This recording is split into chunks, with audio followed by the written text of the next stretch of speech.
Governments around the world are using every tool at their disposal to convince holdouts to get vaccinated. They're offering them money, they're laying down mandates, they're threatening to ban them from the NFL Hall of Fame, and now Singapore has decided to hit the unvaccinated where it hurts most, their wallets.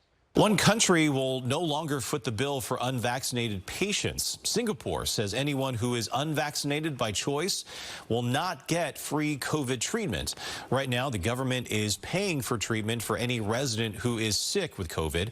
85% of eligible people in Singapore are fully vaccinated.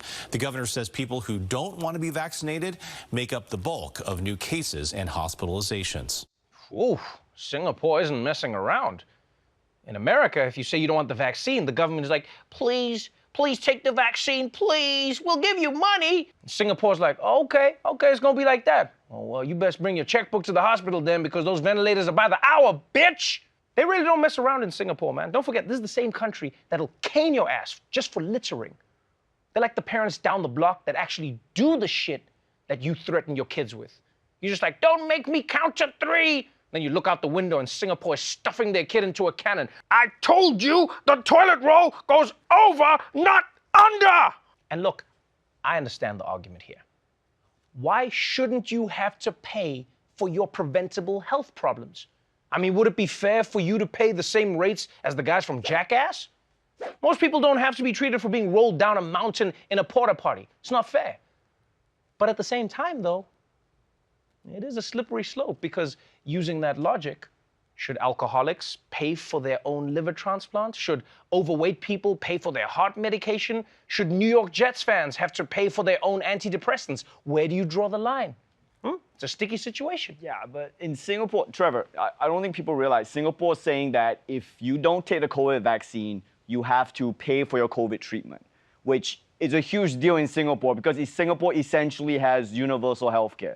So for them to come out and say, you're gonna pay for your own stuff, if you don't take the COVID vaccine, we're gonna treat you like an American. That's huge. That's a punishment in Singapore? In Singapore, being treated like an American in the healthcare system is the biggest punishment you could give someone. Damn. So you're gonna have to worry about your co-pays, you're gonna have to look at your disbursements, you have to call Blue Cross, Blue Shield, you have to find someone in network. In Singapore, the healthcare system just works. Like, we never, I can't explain this in 5 seconds, so no one's gonna care, but essentially it takes like free market principles and socialist principles and combines them together. All they care about is efficiency in Singapore. They don't politicize solutions, which is why it's so weird in America, where everything, I've never even heard the word socialism until I got here. I mean, we just care about inputs versus outputs. You know what I mean? I mean, I hear you. I was in Singapore, and that explains a lot of like everything there. Yeah. It's just extremely efficient. Yeah. What is the best thing, and then they just do it. Yeah. We don't care about labeling stuff. We're not about labels. Just go for it. But then that's weird, because like you've spent a lot of time living in Singapore, and you label me all the time. Yeah, but well, in America. That's why I came here for, to label things and people. Oh. So in Singapore, you'd be nicer to me? Oh, 100%, yeah. We couldn't even do this show in Singapore. We'd be arrested immediately. Singapore, you'll live forever, but you'll have way less fun.